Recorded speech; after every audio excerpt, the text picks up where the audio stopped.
that doesn't matter anymore. Now you want to get both of them together. Okay, thank you. I mean, so it'll be tighter on? No. And you're going to have to get a little looser for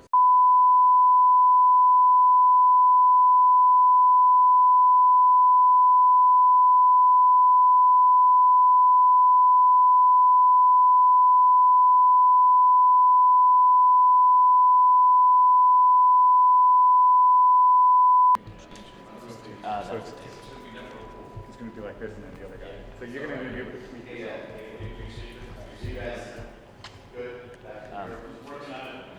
Today's date is 14 July 2015. The event you're about to see is a POTUS statement on the Iran nuclear deal. This is an open press event. Main camera, Fletcher, camera gear 9.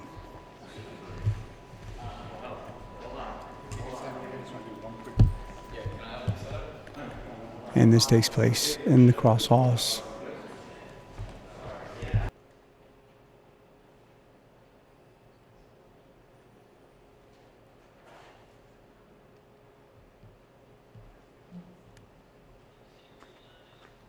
Thank you.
Today, after 2 years of negotiations, the United States, together with our international partners, has achieved something that decades of animosity has not. A comprehensive long-term deal with Iran that will prevent it from obtaining a nuclear weapon. This deal demonstrates that American diplomacy can bring about real and meaningful change. Change that makes our country and the world safer and more secure. This deal is also in line with a tradition of American leadership. It's now more than 50 years since President Kennedy stood before the American people and said, "Let us never negotiate out of fear, but let us never fear to negotiate." He was speaking then about the need for discussions between the United States and the Soviet Union, which led to efforts to restrict the spread of nuclear weapons. In those days, the risk was a catastrophic nuclear war between two superpowers. In our time, the risk is that nuclear weapons will spread to more and more countries, particularly in the Middle East, the most volatile region in our world. Today, because America negotiated from a position of strength and principle, we have stopped the spread of nuclear weapons in this region. Because of this deal, the international community will be able to verify that the Islamic Republic of Iran will not develop a nuclear weapon. This deal meets every single one of the bottom lines that we established when we achieved a framework earlier this spring. Every pathway to a nuclear weapon is cut off, and the inspection and transparency regime necessary to verify that objective will be put in place. Because of this deal, Iran will not produce the highly enriched uranium and weapons-grade plutonium that form the raw materials necessary for a nuclear bomb. Because of this deal, Iran will remove 2/3 of its installed centrifuges, the machines necessary to produce highly enriched uranium for a bomb, and store them under constant international supervision. Iran will not use its advanced centrifuges to produce enriched uranium for the next decade. Iran will also get rid of 98% of its stockpile of enriched uranium. To put that in perspective, Iran currently has a stockpile that could produce up to 10 nuclear weapons. Because of this deal, that stockpile will be reduced to a fraction of what would be required for a single weapon. This stockpile limitation will last for 15 years. Because of this deal, Iran will modify the core of its reactor in Iraq so that it will not produce weapons-grade plutonium. And it has agreed to ship the spent fuel from the reactor out of the country for the lifetime of the reactor. For at least the next 15 years, Iran will not build any new heavy water reactors. Because of this deal, we will, for the first time, be in a position to verify all of these commitments. That means this deal is not built on trust. It is built on verification. Inspectors will have 24/7 access to Iran's key nuclear facilities. Iran will have access to Iran's entire nuclear supply chain, its uranium mines and mills, its conversion facility, and its centrifuge manufacturing and storage facilities. This ensures that Iran will not be able to divert materials from known facilities to covert ones. Some of these transparency measures will be in place for 25 years. Because of this deal, inspectors will also be able to access any suspicious location. Put simply, the organization responsible for the inspections, the IAEA, will have access where necessary, when necessary. That arrangement is permanent.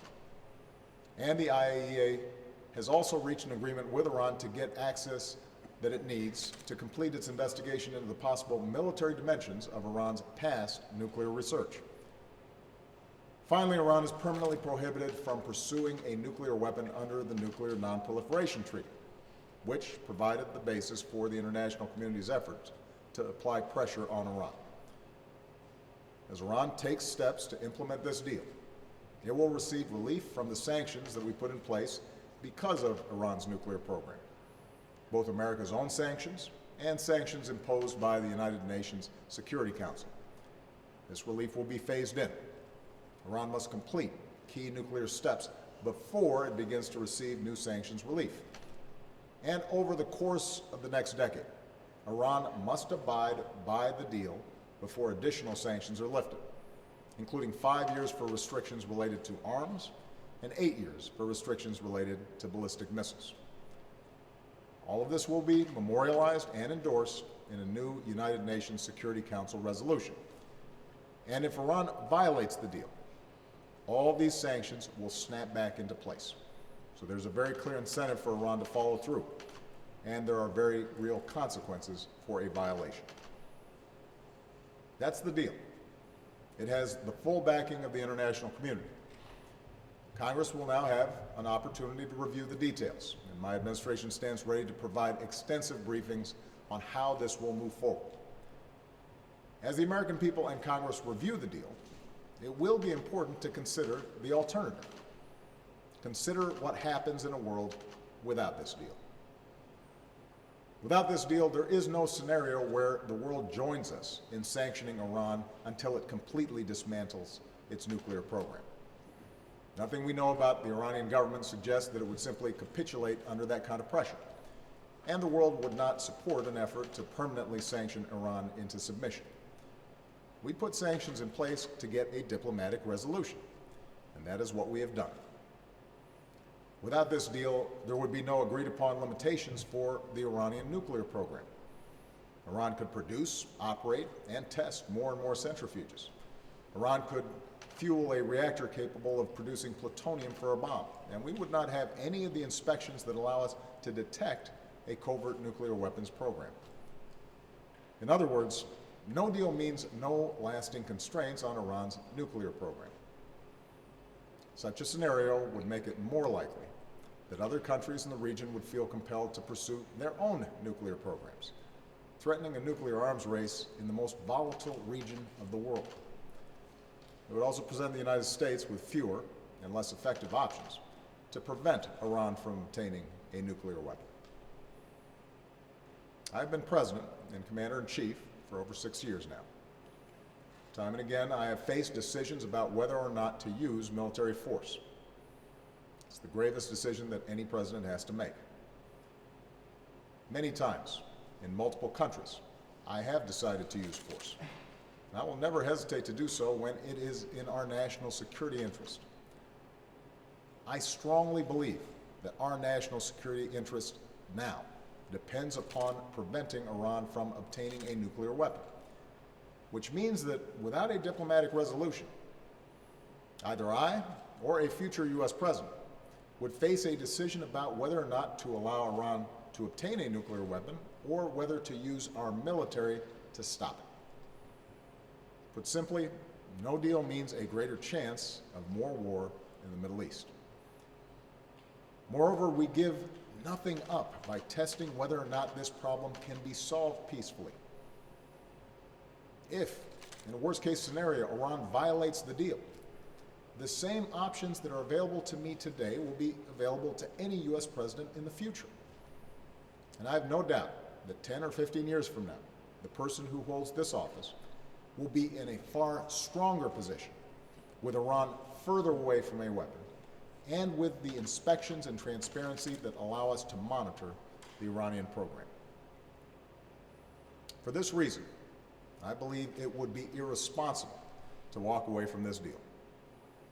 But on such a tough issue, it is important that the American people and their representatives in Congress get a full opportunity to review the deal. After all, the details matter. And we've had some of the finest nuclear scientists in the world working through those details. And we're dealing with a country, Iran, that has been a sworn adversary of the United States for over 35 years. So I welcome a robust debate in Congress on this issue, and I welcome scrutiny of the details of this agreement. But I will remind Congress that you don't make deals like this with your friends. We negotiated arms control agreements with the Soviet Union when that nation was committed to our destruction. And those agreements ultimately made us safer. I am confident that this deal will meet the national security interests of the United States and our allies. So I will veto any legislation that prevents the successful implementation of this deal. We do not have to accept an inevitable spiral into conflict. We certainly shouldn't seek it. And precisely because the stakes are so high, this is not the time for politics or posturing. Tough talk from Washington does not solve problems. Hard-nosed diplomacy, leadership that has united the world's major powers, offers a more effective way to verify that Iran is not pursuing a nuclear weapon. Now, that doesn't mean that this deal will resolve all of our differences with Iran. We share the concerns expressed by many of our friends in the Middle East, including Israel and the Gulf states, about Iran's support for terrorism and its use of proxies to destabilize the region. But that is precisely why we are taking this step. Because an Iran armed with a nuclear weapon would be far more destabilizing and far more dangerous to our friends and to the world. Meanwhile, we will maintain our own sanctions related to Iran's support for terrorism, its ballistic missile program, and its human rights violations. We will continue our unprecedented efforts to strengthen Israel's security, efforts that go beyond what any American administration has done before. And we will continue the work we began at Camp David to elevate our partnership with the Gulf states to strengthen their capabilities to counter threats from Iran or terrorist groups like ISIL. However, I believe that we must continue to test whether or not this region, which has known so much suffering, so much bloodshed, can move in a different direction. Time and again, I have made clear to the Iranian people that we will always be open to engagement on the basis of mutual interests and mutual respect. Our differences are real, and the difficult history between our nations cannot be ignored. But it is possible to change. The path of violence and rigid ideology, a foreign policy based on threats to attack your neighbors or eradicate Israel, that's a dead end. A different path, one of tolerance and peaceful resolution of conflict, leads to more integration into the global economy, more engagement with the international community, and the ability of the Iranian people to prosper and thrive. This deal offers an opportunity to move in a new direction. We should seize it. We have come a long way to reach this point. Decades of an Iranian nuclear program, many years of sanctions, and many months of intense negotiation. Today, I want to thank the members of Congress from both parties who helped us put in place the sanctions that have proven so effective, as well as the other countries who joined us in that effort. I want to thank our negotiating partners, the United Kingdom, France, Germany, Russia, China, as well as the European Union, for our unity in this effort, which showed that the world can do remarkable things when we share a vision of peacefully addressing conflicts. We showed what we can do when we do not split apart. And finally, I want to thank the American negotiating team. We had a team of experts working for several weeks straight on this, including our Secretary of Energy, Ernie Moniz. And I want to particularly thank John Kerry, our Secretary of State, who began his service to this country more than 4 decades ago when he put on our uniform and went off to war. He's now making this country safer through his commitment to strong, principled American diplomacy. History shows that America must lead not just with our might, but with our principles.